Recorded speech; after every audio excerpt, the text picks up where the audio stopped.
तो बोल रहे हैं आपको हम नहीं रखेंगे। नहीं रखेगा कैसे नहीं रखेगा? जब थाना पुलिस साथ है तो कैसे नहीं रखेगा? थाना पुलिस साथ में है। हाँ घर आए तो आपको खाना पीना मिला? हाँ सब मिला। अब लग रहा है लड़का रखेंगे।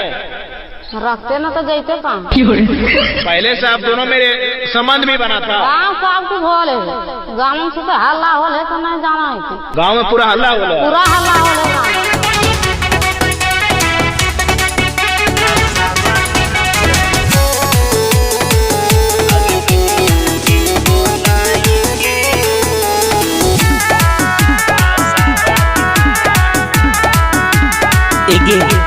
आगे कहाँ ही सब कुछ हो गया है, मीडिया में पोल हम खोल दिया है। अब कितना दिन से दोनों में संपर्क? आगे कहाँ ही सब कुछ हो गया है, मीडिया में पोल हम खोल दिया है।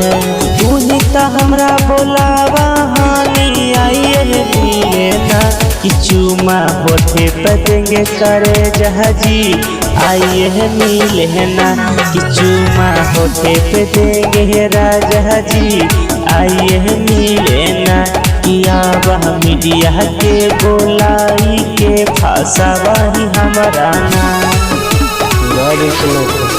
कितना दिन से बोलिए? करीब 1-2 महीने से संपर्क।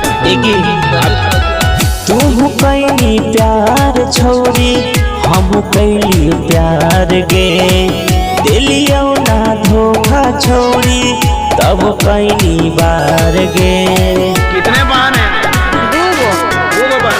तू कैली प्यार छोड़ी हम कैली प्यार गे, दिलियो ना धोखा छोड़ी तब कैली बार गे। काहे कैली तू छोड़ी ऐसे गे, तू खुद कर हानि मई से जगे कि चूमा होते पदेंगे राजा जी आइए तानी ना कि चूमा होते पे देंगे करे जहाजी आइए तानी ना।